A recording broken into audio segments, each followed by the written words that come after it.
అందరికీ వందనాలు. ఈరోజు బైబిల్ రీడింగ్లో ద్వితీయోపదేశ కాండము 18వ అధ్యాయము. యాజకులైన లేవీయులకు అనగా లేవి గోత్రీయులకందరికీ ఇశ్రాయేలీయులతో పాలైనను స్వాస్థ్యమైనను ఉండదు. వారు యెహోవా హోమద్రవ్యములను తిందురు, అది వారి హక్కు. వారి సహోదరులతో వారికి స్వాస్థ్యము కలుగదు. యెహోవా వారితో చెప్పినట్లు ఆయనే వారికి స్వాస్థ్యము.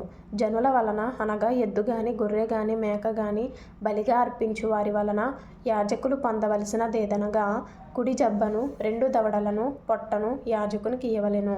నీ ధాన్యములోను నీ ద్రాక్షారసములోను నీ నూనెలోను ప్రథమ ఫలములను నీ గొర్రెల మొదటి బొచ్చును అతనికి ఇయ్యవలెను. నిత్యము యెహోవా నామమున నిలిచి సేవ చేయుటకు నీ గోత్రములన్నిటిలోనూ అతనిని అతని సంతతి వారిని నీ దేవుడైన యెహోవా ఏర్పరచుకొని ఉన్నాడు.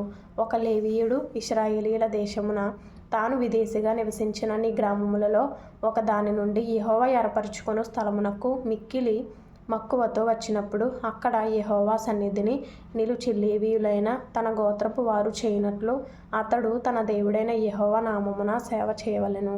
అమ్మబడిన తన పిత్రార్జితము వలన తనకు వచ్చినది గాక అతడు ఇతరుల వలె వంతు అనుభవింపవలెను.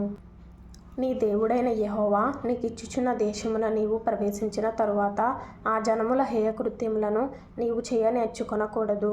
తన కుమారునైనను తన కుమార్తెనైనను అగ్నిగుండము దాటించు వానినైనను శకునము చెప్పు సోదెగానినైనను మేఘ శకునములను గాని సర్పశకునములను గాని చెప్పువానినైనను చిల్లంగి వానినైనను మాంత్రికునినైనను ఇంద్రజాలకునినైనను కర్ణపిశాచి నడుగు వానినైనను దయ్యముల యొద్ద విచారణ చేయు వానినైనను మీ మధ్య ఉండనీయకూడదు. వీటిని చేయు ప్రతివాడును యెహోవాకు హేయుడు. ఆ హేయములైన వాటిని బట్టి నీ దేవుడైన యెహోవా నీ ఎదుట నుండి ఆ జనములను వెళ్ళగొట్టుచున్నాడు. నీవు నీ దేవుడైన యెహోవా యొద్ద యథార్థపరుడవై ఉండవలెను.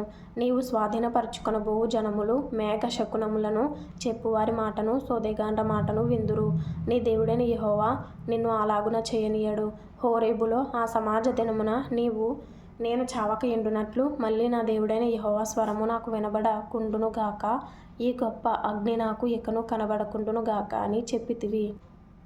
ఆ సమయమున నీ దేవుడైన యెహోవాను నీవు అడిగిన వాటన్నిటి చొప్పున నీ దేవుడైన యెహోవా నీ మధ్యను నా వంటి ప్రవక్తను నీ సహోదరులలో నీ కొరకు పుట్టించును. ఆయన మాట నీవు వినవలెను. మరియు యెహోవా నాతో ఇట్లనెను, వారు చెప్పిన మాట మంచిది. వారి సహోదరులలో నుండి నీ వంటి ప్రవక్తను వారి కొరకు పుట్టించదను. అతని నోట నా మాటలనుంచుదును. నేను అతనికి ఆజ్ఞాపించినది యావత్తును అతడు వారితో చెప్పును. అతడు నా నామమున చెప్పు నా మాటలను వినని వానిని దాని గూర్చి విచారణ చేసేదను.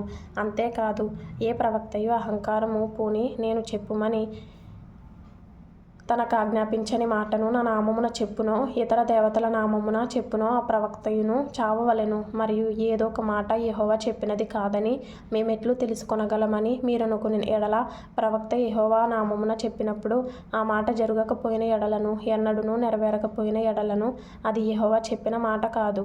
ఆ ప్రవక్త అహంకారము చేతనే దాని చెప్పెను గనుక దానికి భయపడవద్దు. తరువాత ద్వితీయోపదేశ కాండము 19వ అధ్యాయము.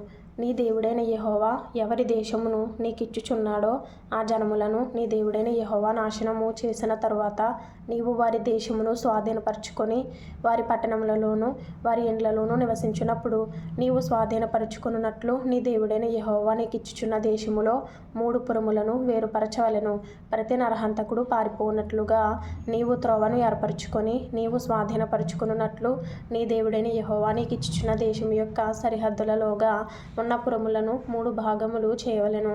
పారిపోయి బ్రతుకగల నరహంతకుని గూర్చిన పద్ధతి ఏదనగా, ఒకడు అంతకు ముందు తన పొరుగువాని యందు పగపట్టక పొరబాటున వాని చంపిన ఎడల, అనగా ఒకడు చెట్లు నరుకుటకు తన పొరుగువానితో కూడా అడవికి పోయి చెట్లు నరుకుటకు తన చేతితో గొడ్డలి దెబ్బ వేసినప్పుడు గొడ్డలి పిడి ఊడి వాని పొరుగువానికి తగిలి వాడు చనిపోయిన ఎడల, వాడు అంతకుముందు తన పొరుగువాని యందు పగపట్టలేదు గనుక వానికి మరణదండన విధి లేదు. అయితే హత్య విషయములో ప్రతి హత్య చేయువాని మనస్సు కోపముతో మండుచుండగా మార్గము దూరమైనందున వాడు నరహంతకుని తరిమి వాని కలుసుకొని వాని చావగొట్టక యుండునట్లు ఆ నరహంతకుడు పారిపోయి ఆ పురములలో ఒక దాని యందు జొచ్చి బ్రతుకును.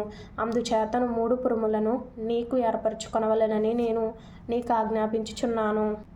మరియు నీ దేవుడైన యెహోవా నీ పితరులతో ప్రమాణము చేసినట్లు ఆయన నీ సరిహద్దులను విశాలపరిచి నీ పితరులకు ఇచ్చేదనని చెప్పిన సమస్త దేశమును నీకిచ్చిన ఎడల నీవు నీ దేవుడైన యెహోవాను ప్రేమించుచు నిత్యమును ఆయన మార్గములలో నడుచుటకు నేడు నేను నీకు ఆజ్ఞాపించిన ఈ ఆజ్ఞలన్నిటినీ అనుసరించి నడుచుచు ఈ 3 పురములు గాక మరి 3 పురములను ఏర్పరచుకొనవలెను. ప్రాణము తీసిన దోషము నీ మీద మోపబడకుండునట్లు నీ దేవుడైన యెహోవా నీకు స్వాస్థ్యముగా ఇచ్చుచున్న నీ దేశమున నిర్దోషి యొక్క ప్రాణము తీయకుండా వలెను.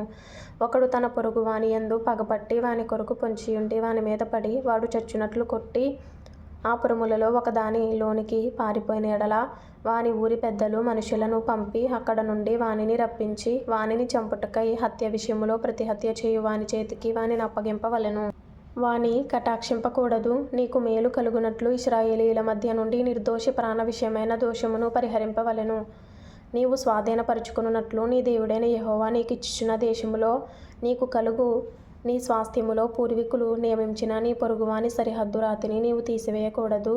ఒకడు చేయు సమస్త పాపములలో ఏ అపరాధమును గూర్చియే గాని ఏ పాపమును గూర్చియే గాని ఒక సాక్షి యొక్క సాక్ష్యమును అంగీకరింపకూడదు. 2 సాక్షుల మాట మీదనైనను 3 సాక్షుల మాట మీదనైనను ప్రతి సంగతి స్థిరపరచబడును. అన్యాయపు సాక్ష్యము ఒకని మీద చెప్పుటకు ఒకడు నిలువబడి నేరము మోపుటకై అబద్ధమాడిన ఎడల వివాదము గల 2 మనుష్యులు యెహోవా సన్నిధిని అనగా ఆ కాలములోనున్న యాజకుల ఎదుటను న్యాయాధిపతుల ఎదుటను నిలువవలెను. ఆ న్యాయాధిపతులు బాగుగా విమర్శించిన తరువాత వాని సాక్ష్యం అబద్ధ సాక్ష్యమై తన సహోదరుని మీద వాడు అబద్ధ సాక్ష్యము చెప్పిన సంగతి వెల్లడి అయిన ఎడల వాడు తన సహోదరునికి చేయతలంచినట్లే వానికి చేయవలెను. అట్లు మీ మధ్య నుండి ఆ చెడుతనమును పరిహరించుదురు. మిగిలిన వారు విని భయపడి నీ దేశమున అట్టి దుష్కార్యము ఇకను చేయకుందురు. నీవు ఎవరిని కటాక్షింపకూడదు.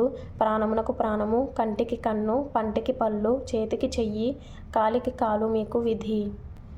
1 సంవత్సరంలోపు బైబిల్ పూర్తి చేయాలి అనే ఆలోచన కలిగిన వారు ఫాలో చేయండి, లైక్ చేయండి, షేర్ చేయండి, సబ్స్క్రైబ్ చేసుకోండి. ప్రభు మీకు తోడైండునుగాక.